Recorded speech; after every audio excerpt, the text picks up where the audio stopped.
Hi students, நம்ம இசிஐயில் third unit பார்க்க போகிறோம். ஓகேவா? ஸோ நம்ம செகண்ட் யூனிட் லாஸ்ட்டில் பார்க்கலாம், ஏன்னா அதுவும் ஃபுல்லாக டெரிவேஷனாக இருக்கும். ஓகேவா? ஹெட்டிங் பாருங்கள், டிரான்ஸ்ஃபார்மர்ஸ் அண்ட் மெஷின்ஸ்.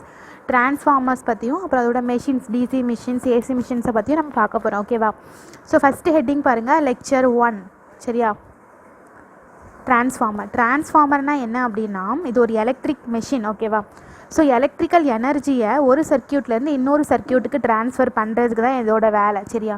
டிரான்ஸ்ஃபார்மர் என்ன பண்ணும் அப்படின்னா, எலக்ட்ரிக்கல் எனர்ஜியை ஒரு சைட்லேருந்து இன்னொரு சைடுக்கு ட்ரான்ஸ்ஃபர் பண்ணும். ஓகேவா? இதுதான் இந்த டிரான்ஸ்ஃபார்மரோட ஒர்க்கு. இதில் 3 மெயின் பார்ட்ஸ் இருக்குது. என்னென்னு பாருங்கள், primary winding, secondary winding and also core. ஓகேவா? ஸோ இந்த 3 பார்ட்ஸும் டிரான்ஸ்ஃபார்மருடைய மெயின் பார்ட்ஸ். ஓகேவா? ஸோ இங்கே பாருங்கள், டிரான்ஸ்ஃபார்மருடைய டயக்ராம் பாருங்கள், இதுதான் டிரான்ஸ்ஃபார்மருடைய டயக்ராம். சரியா? ஸோ இதுதான் ஒரு டிரான்ஸ்ஃபார்மர். இந்த அவுட்டர் லேயர் இருக்கு இல்லையா, இதெல்லாம் என்னன்னு சொல்கிறோன்னா கோருன்னு சொல்கிறோம். ஓகேவா? ஸோ இது வந்து ப்ரைமரி வைண்டிங், இது செகண்டரி வைண்டிங். ஸோ இந்த 2 வைண்டிங்க்கும் இடையில தான் நமக்கு என்ன ஆகும், ஃப்ளெக்ஸ் ஜென்ரேட் ஆகி கரண்ட்டு ப்ரொடியூஸ் ஆகும். ஓகேவா?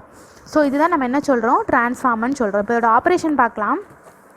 பாருங்கள், ஃபஸ்ட்டு நம்ம ப்ரைமரி வைண்டிங்கில் என்ன பண்ண போகிறோம் அப்படின்னா, ஏசி சப்ளை கொடுக்க போகிறோம். ஓகேவா? ஸோ ப்ரைமரி வைண்டிங்னா எனது இந்த பக்கம் இருக்குது, அப்படி தானே? ஸோ இதுதான் ஒரு டிரான்ஸ்ஃபார்மர்னு வச்சுக்கோங்க. இதுதான் ப்ரைமரி வைண்டிங், இது செகண்டரி வைண்டிங். ஓகேவா? அந்த ப்ரைமரி வைண்டிங்க்கு நம்ம என்ன பண்ண போகிறோம்னா, ஏசி சப்ளை கொடுக்க போகிறோம். அப்படி ஏசி சப்ளை கொடுக்கும்போது இங்கே கொடுக்குற சப்ளை வந்து என்ன ஆகுதுன்னா, இதில் இருக்கிற இடையில இருக்கிற இடத்துலலாம் ஃப்ளோ ஆகி செகண்டரி வைண்டிங்க்கு ஃப்ளோ ஆகுது. ஓகேவா?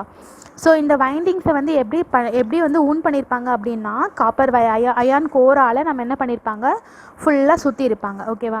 ஸோ இப்படி இங்கே ப்ரைமரியிலேருந்து நம்ம ஏசி சப்ளை கொடுக்குற ஏசி சப்ளை ப்ரைமரியிலேருந்து செகண்டரிக்கு இந்த கேப் வழியாக இங்கே ட்ரான்ஸ்ஃபர் ஆகுது. ஓகேவா? ஸோ இதனால் என்ன ஆகுதுன்னா, எடி கரண்ட், அதில் இருக்கிற கரண்ட் லாஸ் வந்து ரெடியூஸ் ஆகுது. ஓகேவா? ஸோ இதுதான் இதோட ஒர்க்கிங் பிரின்சிபல். இப்போது இதோட பிரின்சிபல் ஆஃப் ஆப்ரேஷன் என்ன ஆகும்னு பாருங்கள்.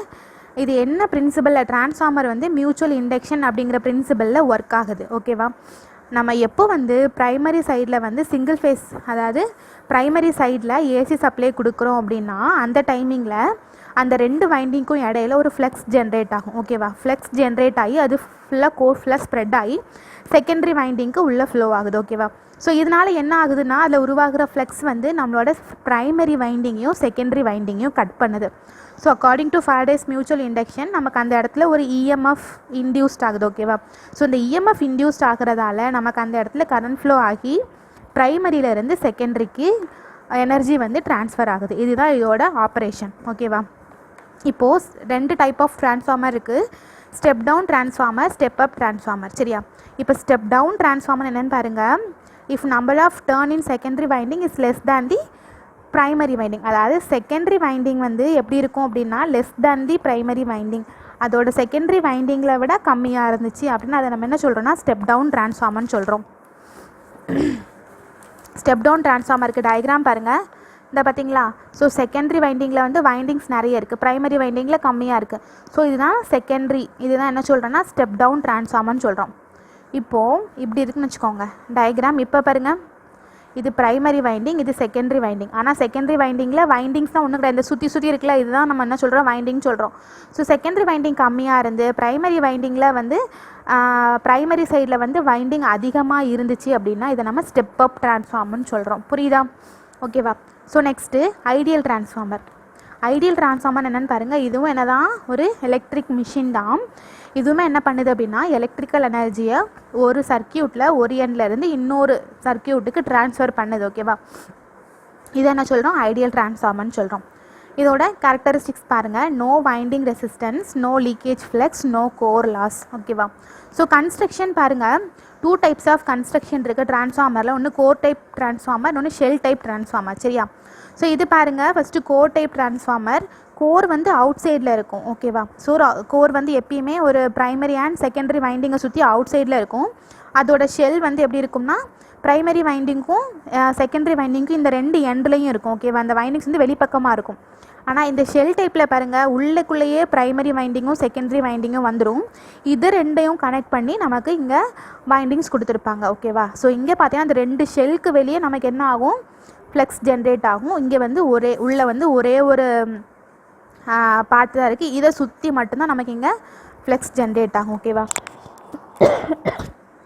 சாரி இன் கோர் டைப் தி வைண்டிங் சரௌண்டட் தி கோர், அதாவது வைண்டிங் தான் கோரை சுற்றி இருக்கும். ஓகேவா, அதாவது இதுதானே கோர், புரியுதா, இதுதான் கோர்.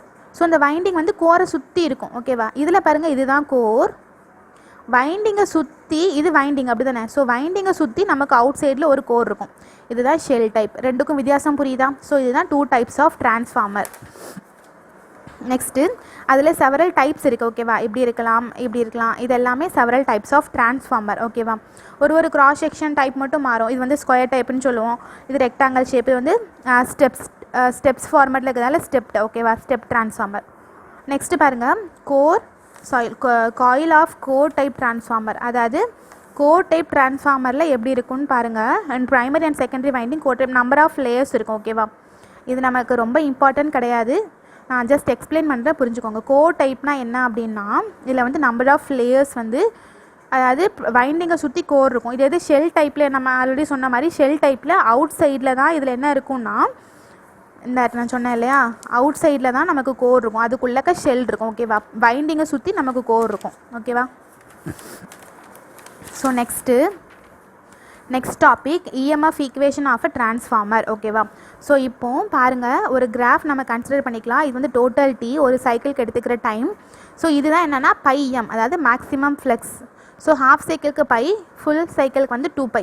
ஸோ இது ரெண்டுத்துக்கும் இடையில இருக்கிற கேப் என்னது, டீங்கிறதால டீயை நம்ம எப்படி எழுதுகிறோம், 1/4 ஆஃப் எஃப்னு எழுதுகிறோம். So flux. ஓகேவா, N1ங்கிறது ப்ரைமரி டர்ன்ஸ், N2ங்கிறது செகண்டரி டர்ன்ஸ், பைங்கிறது என்னென்னா மேக்ஸிமம் ஃப்ளெக்ஸ், எஃப்ங்கிறது frequency of AC voltage applied. ஓகேவா, ஸோ இந்த ஃப்ளெக்ஸ் வந்து எப்போ இன்க்ரீஸ் ஆகுது அப்படின்னா 0 to மேக்ஸிமம் வேல்யூக்கு இன்க்ரீஸ் ஆகுது. ஸோ இந்த πm என்ன ரேஞ்சில் இருக்குன்னா 1/4 எஃப் இன் செகண்ட்ஸில் இருக்கும். ஓகேவா, ஸோ இங்கே நம்ம சேஞ்ச் ஆஃப் ஃப்ளெக்ஸ் எப்படி எடுத்துக்கிறோன்னா πm -0 per வெப்பர்னு எடுத்துக்கிறோம். ஓகேவா, so rate of change in flux எப்படி இருக்கும்னா πm டிவைடட் பை 1/4 ஆஃப் எஃப்னு இருக்கும். ஸோ இதுலேருந்து நம்ம ஆர்எம்எஸ் வேல்யூ கண்டுபிடிக்க போகிறோம். ஸோ ஆர்எம்எஸ் வேல்யூக்கு ஃபார்முலா பாருங்கள், form factor of sine wave. நம்ம சைன் வேவ் தான் எடுத்திருக்கோம். ஸோ அதோட ஃபார்ம் ஃபேக்டர் எப்படி இருக்கும்னா RMS value divided by average value.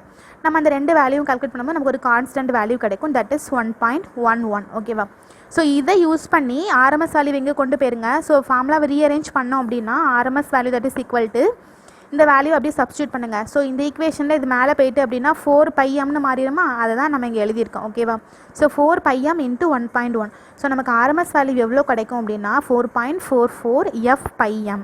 ஓகேவா, இதுக்கப்புறம் நம்ம என்ன கண்டுபிடிக்க போகிறோம்னா இஎம்எஃப் எவ்வளோ இன்டியூஸ்ட் ஆகுது, RMS value of EMF induced in primary winding. Primary வைண்டிங்லேயும் செகண்டரி வைண்டிங்லேயும் எவ்வளோ இஎம்எஃப் இன்டியூஸ்ட் ஆகுதுன்னு பார்க்க போகிறோம். ஸோ அதே தான் E1 E2 அப்படிங்கிறது இஎம்எஃப் 4.44 fπm இன்ட்டு ப்ரைமரி வைண்டிங்கிறதால N1 ஆட் பண்ணியிருக்கோம், இது செகண்டரி வைண்டிங்கிறதால N2 ஆட் பண்ணியிருக்கோம். புரியுதா,